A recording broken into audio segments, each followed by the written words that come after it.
بسم الله الرحمن الرحیم. به نام و یاد خداوند بزرگ و با عرض سلام دارم خدمت تمام شما دکتر صاحب گرامی. امیدوارم که صحت باشین و ماه مبارک رمضان با خوبی سپری کرده باشین و امیدوارم که دعاهایتان مادام رهایی از آفات یاد بکنین و انشالله با خانواده محترمتان از تمام آفات دور باشین. شروع میکنیم به درس امروزی خود. امروز ما شما در مورد انتیبیوتیک ها، هرچند شما انتیبیوتیک ها را در مضمون فارماکولوژی بیشتر و مفصل تر میخوانیم، با آن هم ما شما چون گفتیم که مایکروبیولوژی ما شما بخش کلینیکیش است، بیشتر روی تداوی فوکس میکنه. از اون خاطر خوب است که با انتیبیوتیک ها یک معرفت خلاص داشته باشه. انتیبیوتیک ها نظر به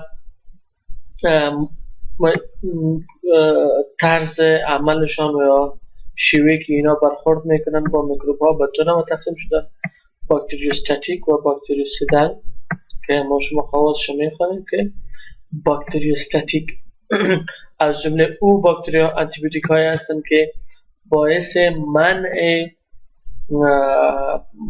فعالیت باکتریا ها میشن، یعنی فعالیت باکتریا ها را نهی میکنن. ببینید شما در تصویر اینجا باکتریوستاتیک در حقیقت میکروب ها را بسته کرده، یعنی به گونه یک انیمیشن به شما جا داشته که باکتریا ها بسته شدن و دیگه دست و پاشون بسته شد، کار کردن نمیکنه. این کار باکتریوستاتیک میکنه. در حالی که باکتریوسیدال انتیبیوتیک های هستند که باکتریا ها را از بین میبرند. ما شما در بعض اوقات ممکن است که در تداوی خود تصمیم بگیریم که باکتریا های همون ناحیه تنها نهی شوند و فعالیتشان متوقف شوند، ولی در حقیقت خواهان از این نیستیم که از بین برن. مثلا شما زمانی که به شخص که گلودرد است شما ازیترومایسین میدین، به این معنا که شما خواستین که اینا رو بسته کنید، به خاطر که شما اگه دوای باکتریوسیدال بدین به معنی از است که در حقیقت امو فلورای نرمالی که در گلو و در سیستم هضمی موجود است شما رو از بین میبرید. بنان نظر به اینکه شما چگونه تداوی میکنید و نظر به هر مریضی متفاوت است و دکتر باید تصمیم کلینیکی خود روی مریض نظر بگیره. و طریقه دوم که انتیبیوتیک ها تقسیم میشن نظر به سپکتروم آف اکشن هست، یا ساحه یا وسعت عملی که اینا داره. به این معنی که بعض انتیبیوتیک ها هستن که هم باکتریا های گرام منفی را تحت تاثیر خود قرار میدن و بعضشون هستن که فقط گرام مثبت تحت تاثیر خود قرار میدن و دیگه اکشن خاص ندارن. برود سپکتروم هستن و نارو سپکتروم. برود سپکتروم به این معنی که وسیع و ساحه هستن، یعنی تقریبا هم باکتریاهای گرام مثبت هم گرام منفی را کاور میکنه و از بین میبره. نارو سپکتروم با او انتیبیوتیکایی گفته میشه که صرف یک نوع خاص از باکتریاها رو مورد هدف قرار میدن، مثلا گرام پوزیتیو ها را، یا مثلا تنها نوموکوکا، یا مثلا تنها استرپتوکوکا. به این معنی برود سپکتروم وسیع و ساحه است، نارو سپکتروم به حساب وسیع و ساحه نیست و ساحه عملش کم است. بعض نمونه هایش اینجا با شما آوردیم باکتریا هایی که باکتریوستاتیک هستند: کلورامفینیکول، اریترومایسین، کلندامایسین، سلفونامید، ترایمتوپریم و تتراسیکلین. تمام از این انتیبیوتیک ها هستند که باکتریوستاتیک هستند، به این معنی که مانع نهی فعالیت باکتریا ها میشن. و باکتریوسیدالش امینوگلیکوزاید هستند. امینوگلیکوزاید شما در فارماکولوژی انشاءالله خواهد خوندید، مثلا جنتامایسین، امیکاسین، اینا امینوگلیکوزاید هستند. بیتا لاکتام، اونایی که حلقه بیتا لاکتام استافیلوکوک دارن، او باکتریا ها را میکشه. بیتا لاکتاماز میگن برش که ما شما اسلاید بعدی این چیزا بیتا لاکتاماز هم میخونیم. از جمله بیتا لاکتاماز یکیش وانکومایسین است. کوینولون ها هم از جمله از این هستند. کوینولونی که در تداوی ملاریا ها استفاده میشه. رفامپین از جمله باکتریوسیدال است. در تداوی توبرکلوز استفاده میشه. مترونیدازول از جمله انیروبیک هستند، از جمله باکتریسیدل های انتیبیوتیک های باکتریسیدل هستند که سبب از بین بردن باکتریا میشن. نمونه های کلینیکی هست برای شما آورده شدم و طرز عملشان شما در فارماکولوژی میخوانید. صرف شما باید یک آشنایی عمومی داشته باشید. انتیبیوتیک ها هرچند در این اسلاید ممکن است که شما درست دیدن نتونید. سلفونامید ها مثالش سلفامیتوکسازول، سلفازیدین و سلفامیتود، جمع تریمیتوپریم و دیگر نمونه هایش هست. اینا سلفونامید هستند. کونولین ها یا فلوروکونولین اینا هم نمونه های متفاوت دارن. مثلا نالدکسیکاسید هست، انوکساسین هست، نورفلوکسازین، سپروفلوکسازین، اوفلوکسازین و لیوفلوکسازین که تداوی های هست که فعلا سپروفلوکسازین و اوفلوکسازین و لیوفلوکسازین بیشتر استفاده میشه. بتا لاکتم از جمله انتیبیوتیک های هستند که حلقه بتا لاکتم باکتری ها را از بین میبرند. پنیسیلین ها، امپیسیلین، آموکسیسیلین، سفالوسپورین ها که یک گروه متفاوت هستند و دیگر نمونه هایش. تتراسیکلین که از جمله دوکسیسیکلین و دیگر هایش هستند. ماکرولیت ها که ما شما نام گرفتیم. اریترومایسین نمونه کلانش هست. آزیترومایسین، کلاریترومایسین و کلیندامایسین. امینوگلیکوزاید ها استریپتومایسین، نیومایسین، جنتامایسین، کانامایسین، امیکاسین و این هستند. خب این نمونه های از هر گروه هستند که هر کدامش نظر به تداوی و نظر به اینکه کدام باکتریا عمل میکنه. شما در اول باکتریولوژی در سمستر گذشته خواندیم که تست خوبه که ما شما راهنمایی بکنه اون کلچر است که باید کلچر شود و در کلچر ما شما سنسیتیویتی و حساسیت انتیبیوتیکا و دواها بر ما شما معلوم شد بعد از بنان شما با استفاده از میکروبیولوژی میتونید که خوبترین تصمیمه و خوبترین تداوی را بکنید. شما از بیولوژی باید دارین که ببینید که بعض از باکتریا ها انتیبیوتیک ها زمانی که بخواید باکتریا را از بین ببرن باید یک ساحه عمل داشته باشد. مثلا بعضشان که سلوال دارن، بتا لاکتاماز از جمله اونایی هستن که سلوال را پرفریت میکنن و به داخل باکتریا نفوذ میکنن. مثلا پنیسیلین ها، سفالوسپورین ها، کارباپینیم ها، مونوباکتریم و باسیتراسین و گلایکوپپتاید. اینا از جمله او انتیبیوتیک های هستن که سبب میشن که سلوال را عبور بکنن. بعضیشان هستن که سبب تولید پروتئین میشن و من حیث پروتئین وارد حجره میشن و کار خود انجام میدن. با CS انهیبیتورها و 50S انهیبیتورها اینا تقسیم میشن. اونایی که 30S هستن مثل امینوگلیکوزاید، تتراسیکلین و تیگسایکلین و اونایی که 50S هستن کلوروفنیکول و کلیندامایسین و نمونه های دیگه هستن. اینا به این معنی که زمانی که تولید پروتئین کردن به شکل CS شما فعلا جایش نیست که بیشتر رویش بحث بکنیم به خاطر که شما فکر نکنم هنوز فارماکولوژی رو شروع کرده باشین. CS و 50S به همین شکل تولید میشن و نهیه کننده های ازی هستن و در حقیقت با یک جای میشن و نهیه میکنه CS و 50S و سبب ازی میشن که باکتریا از بین برن. بعضشان هستن که انتگریتی مقابل غشا دارن، مثلا پولیمیکسین بی و دپتومایسین. بعضشان تولید پروتئین نوکلیک اسید میکنن، مثلا فلوروکونولین ها، مترونیدازول و ریفامپیسین. بعضشان پتوی های دارن، مثلا متابولیک پتوی دارن، مثلا پاپا را با فولت تبدیل میکنن، فولت به پرینری. اینا مثل سلفونامید ها و تریمیتوپریم هستن. یعنی هر کدام از انتیبیوتیک هایی که شما در اسلاید گذاشته خواندین هر کدامشون یک شیوه تاثیر جداگانه دارن. بعضشان سبب نهی پروتئین میشن، بعضشان سلوال را عبور میکنن، بعضشان انتگریتی یا مقاومت مقابل غشا دارن یا قابلیت نفوذی مقابل غشا دارن، بعضشان نوکلیک اسید ها را تولید میکنن، بعضشان پتوی ها یا راه های دارن که در حقیقت سبب از بین رفتن از بین بردن باکتریا مشخص میشن. مکانیزم مشخصشان بازم خب یک موضوع رو با شما یادآوری کنم که شما تنها از انتیبیوتیک ها و اسامی مشخصشان مسئول هستید در امتحان. اسلاید انتیبیوتیک که شما فعلا میبینید و اسلاید شامل امتحان شما نیستی، به شکل آفاقی و اضافی به شما آورده شده و شما مسئول از اسلاید ها در امتحان نیستید. تنها اونهایی که بدری نوشته شده مثل این اسلاید شما مسئول از نیستید. خب مکانیزم آنتی میکروبیال آنتی بیوتیک هم اسمی که اسلاید گذاشته خوندین. بعدشون تولید سلوال میکنن مثل پنسیلین و سفالوسپورین ها. بعدشون impairment of permeability of the cell membrane، قابلیت نفوذیت به سلوال دار مثلا پولیمیکسین آنتی فنگل ها. بعدشون تولید دینی و آرنه میکنن مثل ریفامپین آنتی مورال و آنتی بیوتیک ها. بعضشون که هستن تولید پروتئین میکنن در رایبوزوم که CS50S بودن مثل تتراسایکلین و کرومفنیکول.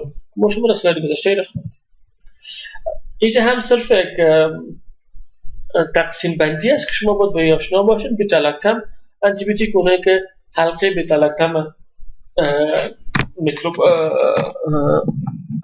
باکتریا ها را از بین میبرن. اینا تقسیم میشن به پنسیلین ها که فوق العاده یک فامیل کلان هستن، پنسیلین جی، پنسیلین وی، متیسیلین، همه از اینا.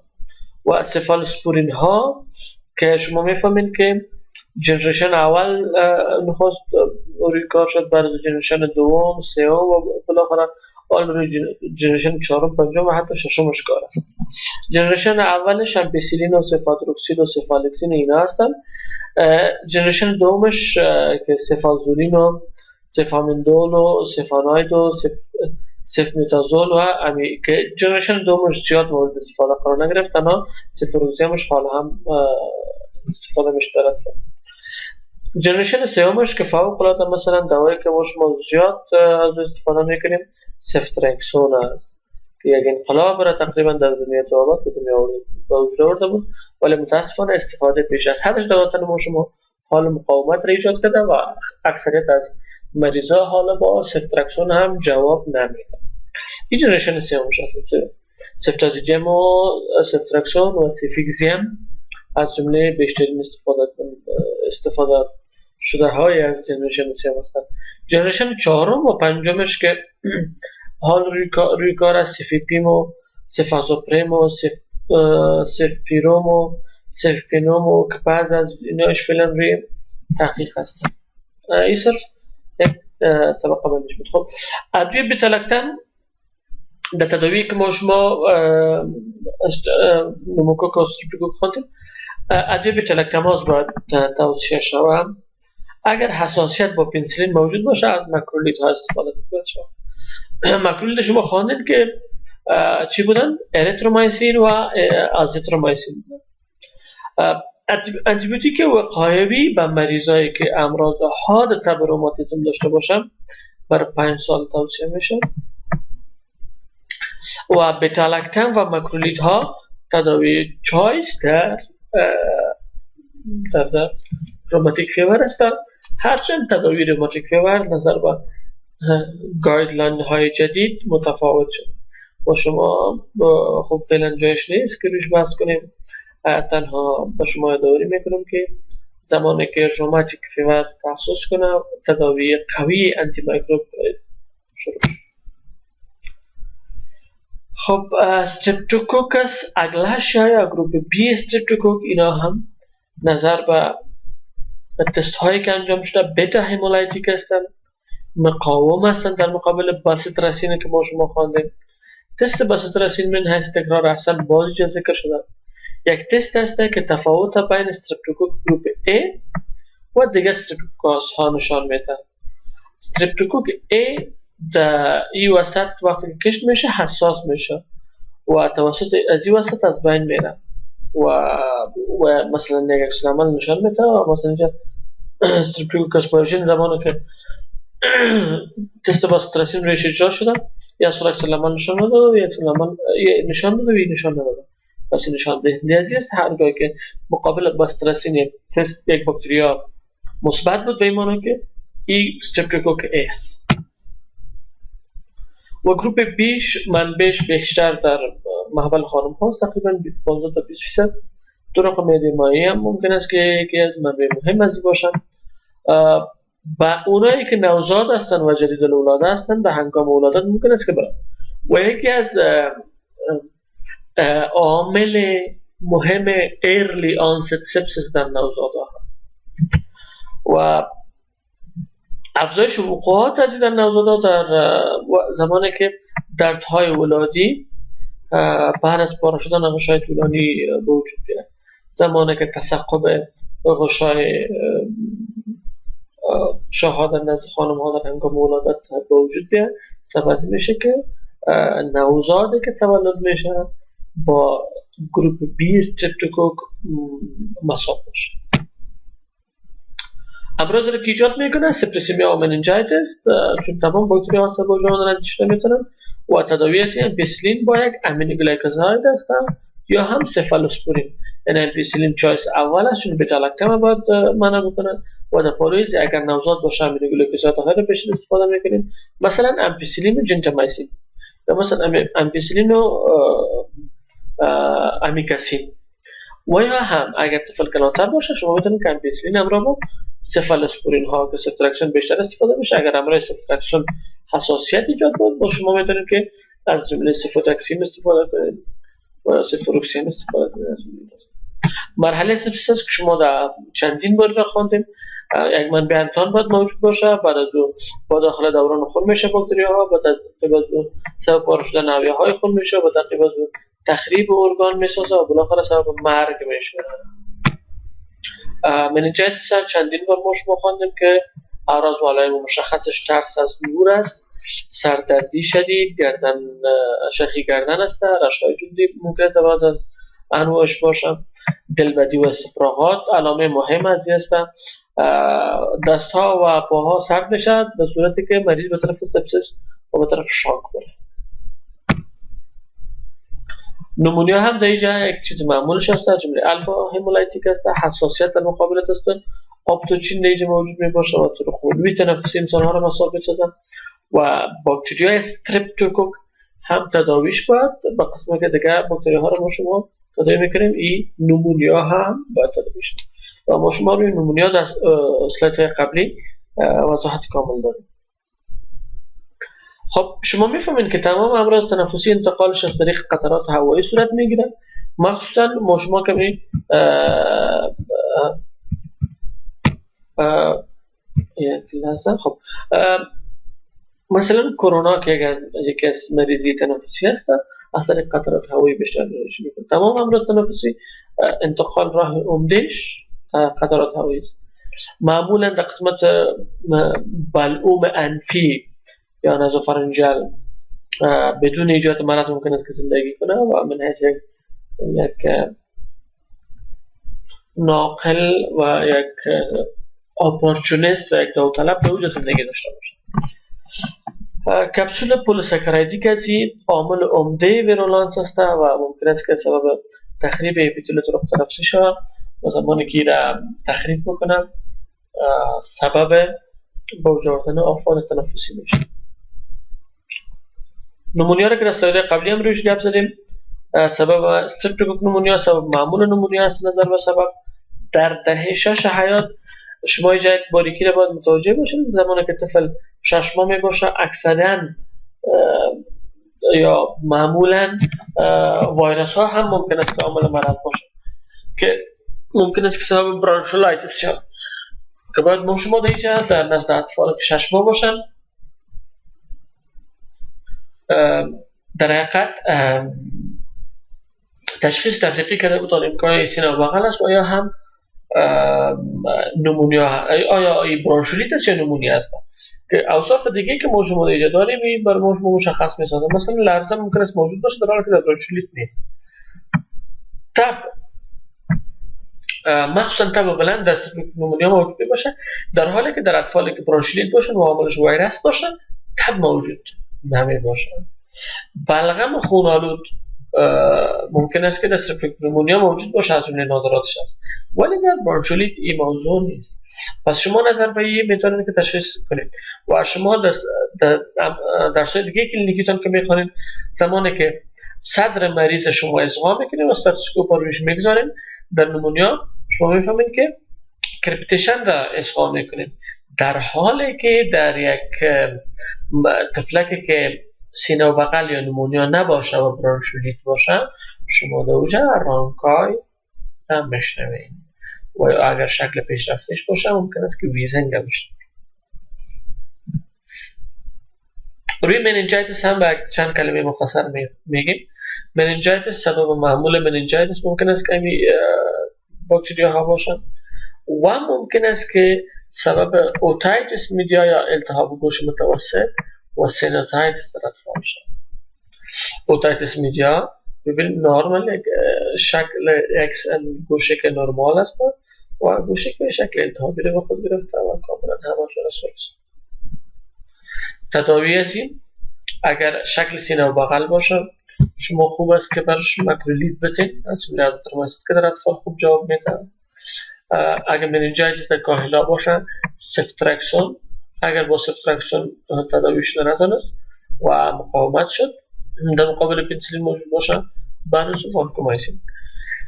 شما باید داشته باشین که مننجایتس تداوی مشخص خود داره و شما در پالیزی که تداوی انتی میکروبیال میکنین، در پالیزی شما باید آی سی پی یا انترکرنال پرشر هم باید پایین بیارین که شما با اوجه با مریضتان مانیتول توصیه میکنین. در ضمن شما میفهمین که وقتی که دماغ التهابی شوه ممکن است که عواقب خطرناک داشته باشه. ممکن است که مننجایتس سبب کری، سبب کوری، سبب گنگه شدن شود. از اون خاطر خوب است که شما در اینجا از دکسامتازون هم استفاده بکنید به خاطر از اینکه او اعراض و علائم عصبی یا نیورولوژیکال دفیسیت پایین میاره و سبب میشه که در حقیقت از عواقب خطرناک جلوگیری شود. و اگر التهاب گوش متوسط باشه و یا سینوزیت باشه در اطفال، آموکسیسیلین دوای فوق العاده خوب است که اگر در اطفال استفاده شود به شکل اورال. و اگر احیانا همراه با آمپیسیلین حساسیت ایجاد شد ممکن است که از اریترومایسین و از ازیترومایسین شما استفاده کنید. شما را به خداوند پاک میسپارم. امیدوار هستم که روزه و ماه مبارک رمضان از تمام ما شما مورد قبول درگاه الهی قرار بگیرد و امیدوار هستم که این رمضان با طاعت و عبادات قبول شده به خداوند جلو باشه بگذره و خداوند ما شما را از تمام مشکلات سیاسی، اقتصادی و فرهنگی و تمام مشکلات و مخصوصا وبای جهانگیر کرونا در امان داشته باشه و تمام مسلمانان از این آفت خلاص بشن. امیدوار هستم که ما را در دعایتان فراموش نکنید. وقت شما بخیر.